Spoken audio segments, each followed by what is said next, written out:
Schools have been changing, right? Maybe 30, 40 years ago, the importance of skills were in areas such as manual labor, things like this. But over time, that's really shifted. Hello, ladies and gentlemen, and welcome to our latest episode of Pioneers Pathway Podcast.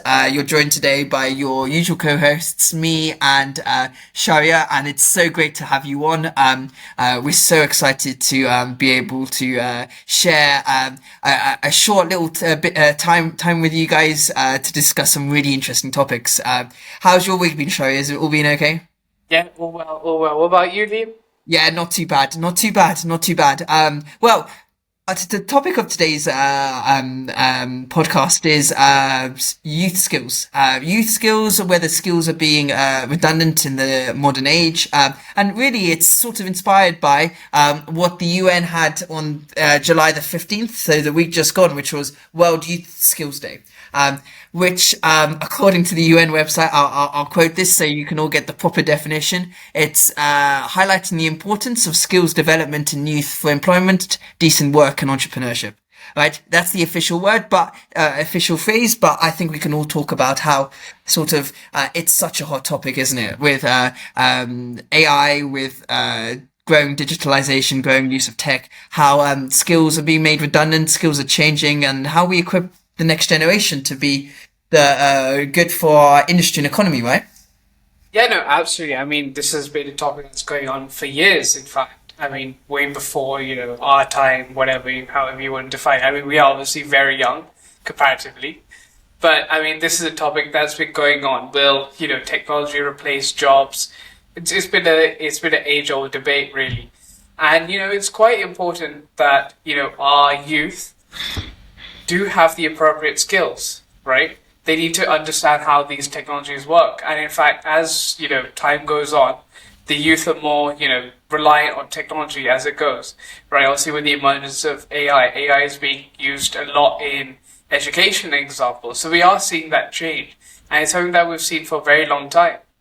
It's true, and it's also important to know there is a skills gap. There was a skills gap, but importantly, there's a skills gap where skills have been changing, right? Maybe 30, 40 years ago, the importance of skills were in areas such as manual labor, things like this. But over time, that's really shifted, right? I'd say the most important skills now are with digital literacy. Coding, very important. Language knowledge is knowing different languages, but also being able to have skills in entrepreneurship, problem solving, green economy skills, more soft skills as well, communication, adaptability, leadership. Those were areas which weren't really of specific focus maybe 30, 40 years ago. Yeah, no, absolutely. And obviously there's sort of a trade-off involved. So I'd argue in the modern age, that sort of social skill of communication, whatever, that's sort of taken a bit of a hit. Whereas our other skills, like our more technical skills, something like coding, these things have improved in the modern era. But even now, you see the rise of these no-code platforms, stuff like, Lovable. I don't know if you've heard of it. Okay, so obviously, when you have the rise of such platforms like Lovable, Blink.new, you really start to question what will we see, maybe 10 years from now. Obviously, 5 years ago, if you were to ask, what are the main skills a young person should learn, you'll say coding as one of the main ones. But now I have a question. What do you think will, be required the next 5-10 years?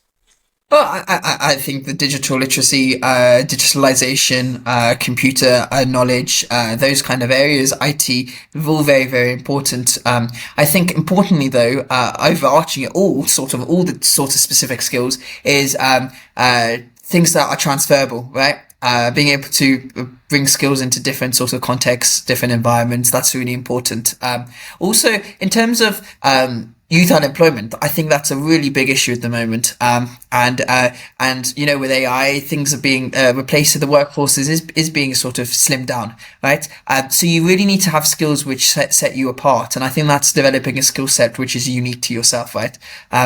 they always say, and being in India, you get to see that there is a basic skill set that is so common amongst many in the population in India, especially in the younger workforce. If you look at their digital literacy, their IT technology understandings, it's amazing, and that's been a focus for them. But does that really set people apart? Are there things that people are unique in the Indian workforce? Is just an example. I think that's where the issues are happening, and that's where you sort of have to bring common skills which are important with more unique ones as well. It's a very important point you've raised, especially when it comes to employment, right? So traditionally, you would hand in your CV to someone at reception. That's how you get your interview call. With now everything being done, online, you have these automatic resume, screeners, and you sort of have to be fit to that mold to go through to the next step. Now, if everyone sort of has a similar skill set, well, then how are you really going to stand out, right? Before, I'd argue it's a lot more easier if you just were to give in your CV to someone at the front desk. So that's also, a thing that you have to see. Maybe you might have a completely different skill set to someone else, but because, you don't fit the requirement by AI, how do you stand out from the crowd? Yeah, no, that's true. That's exactly true. And I know the UN, it's a UN led initiative, and there's a lot of focus on how to link that back with the Sustainable Development Goals, the wider ramifications of this, whether it's education, whether it's decent work and economic growth. But because the youth are such a big proportion of society, these issues are integral to how the economies grow, the society develops over a long time, isn't it? Yeah, no, absolutely. Most countries sort of younger population, generally what you do is you do want the population to sustain. Because of that, you feel mostly majority. And it's quite important that, they have the correct skills to be able to survive in the economy, in this sort of workforce. And generally, if we are shifting to AI in sort of most sectors, they don't get that basic groundwork skills that they need. It's mainly at the high levels, where the technical skills are being involved.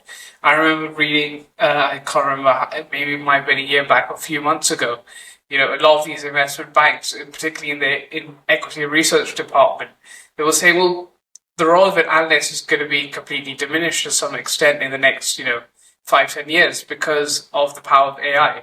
Like, we don't see the same need for them if we can get the same thing done in about 5 minutes for significantly cheaper.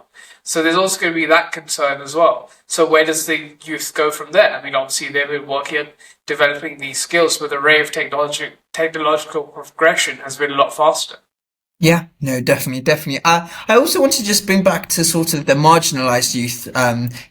Youth is a big word, and people are from different backgrounds, different situations. But if you're looking at women, people in rural populations, but also those in conflict zones, when the youth don't see employment opportunities, when they don't see opportunities to grow, that's when there's greater instability, right?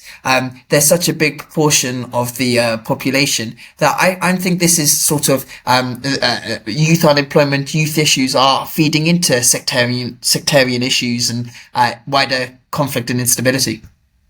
Yeah, no, absolutely. Especially like you mentioned, if you are from someone who doesn't have access to these levels of technology, you're unable to adapt your skill set to what's required, then it can cause you, a lot of problem, and the country itself could see a sort of an potential economic decline, right?